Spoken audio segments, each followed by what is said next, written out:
Hello mga katipid, ordinaryong TV, pwede natin gawing Android TV using this TV box. So hindi na natin kailangan bumili pa ng bagong TV at gumastos ng malaki. So itong TV box na ito is nabili ko lang siya sa nagkahalagang 1,195 sa Lazada at kakadating lang niya halos. So ang brand niya is Gooby. Ang kanyang model unit is T95. This is dual Wi-Fi 5G. So meaning yung ating Android router, if capable siya magbigay ng 2.5 GHz and 5 GHz, pwedeng makakonect itong ating TV box. So this is a quad-core actually, quad-core CPU. Then Android version niya is Android 10 na. Then yung kanyang internal memory is 32 gig. Then it has a 4 gig RAM. Yan. So ang laman niya sa loob actually is nandito na yung ating actual TV box. So ito yung kanyang front facing. Meron siya dito sa sides na dalawang USB port. Then meron dito, kung nakikita nyo, yan yung kanyang SD card slot. Then meron dito sa bandang likod na power, then yung HDMI, then yung kanyang Ethernet socket, then meron din siyang AB. Then this sides is wala. Then ilalim, yep, this is all what we have under the TV box itself. So yan. Then we have here the remote control. So looks okay naman. This is powered by AAA battery. Then ito yung nasa loob niya. Of course we have here the power adapter, then the HDMI cable connector, and then we have here the manual, of course. Yan, the manual. So tara, papakita ko sa inyo ngayon, ito try natin sa TV. Ayan, so yan na siya ngayon, i-connect ko na siya sa TV, and let's see how long it will boot up. So ayan, kita nyo, naglo-loading na siya. Then buksan ko lang yung TV ko. Ayan, para makita natin.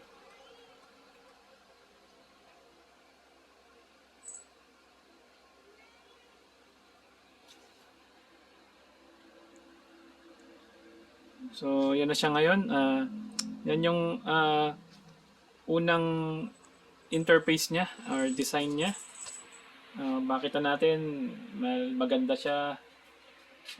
Malinaw actually. So connected na siya sa Wi-Fi. Yan. So yan siya ngayon.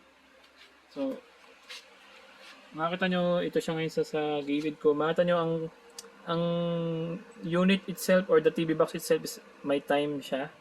Ayan. So that is aligned to the time that will show here in the TV. Let me just use the remote. Ito siya. Punta tayo sa settings para makita nyo. Ayan, about.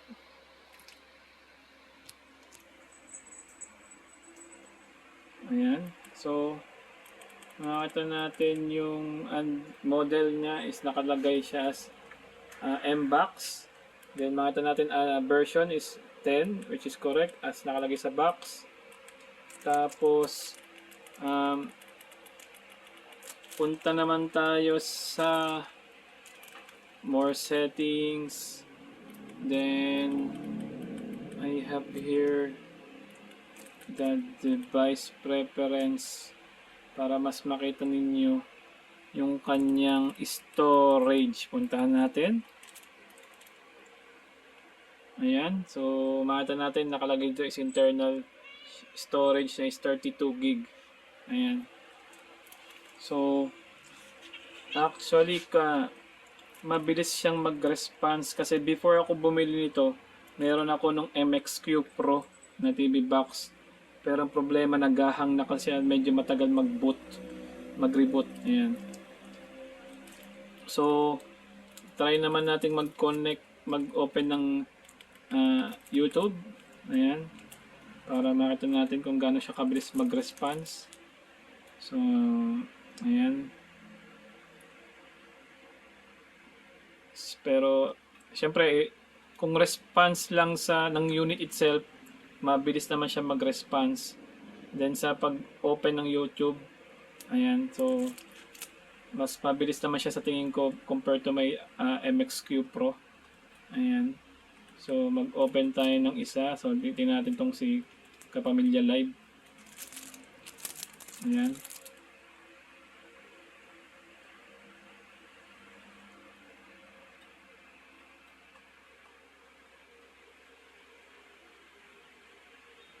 Ayan.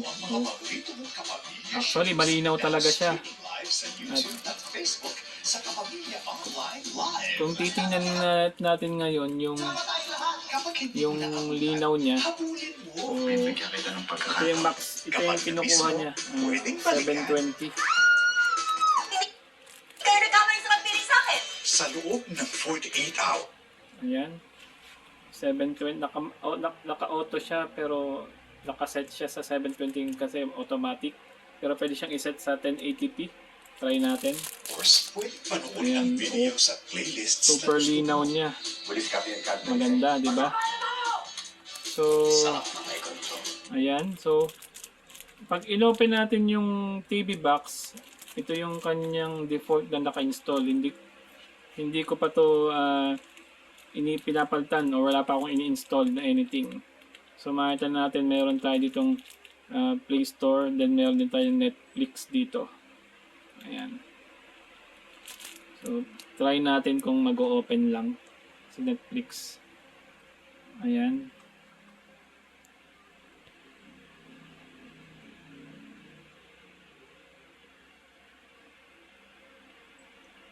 So far so good naman to.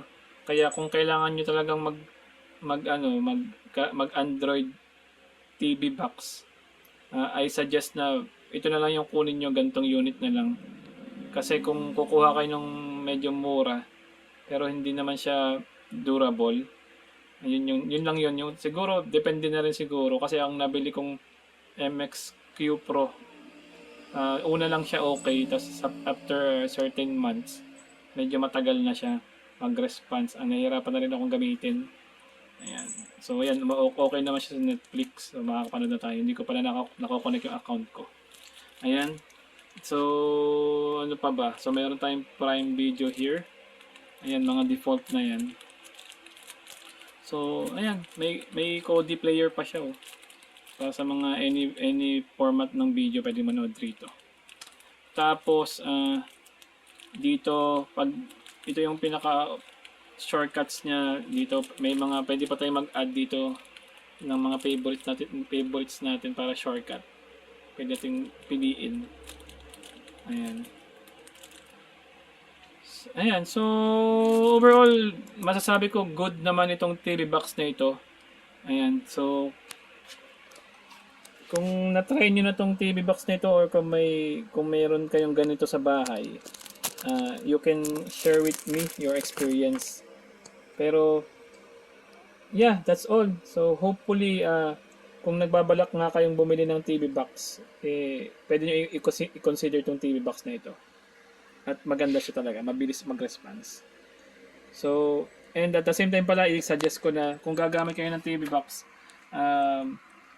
pwede kayong gumamit ng wireless Bluetooth keyboard. Ayan. So, para mas madali mag-control. Ayun lang. So, thank you. Salamat. Thank you for watching and just stay safe, and for any comment, you can put it down below and I will share the link to the seller down below. Thank you. Bye-bye.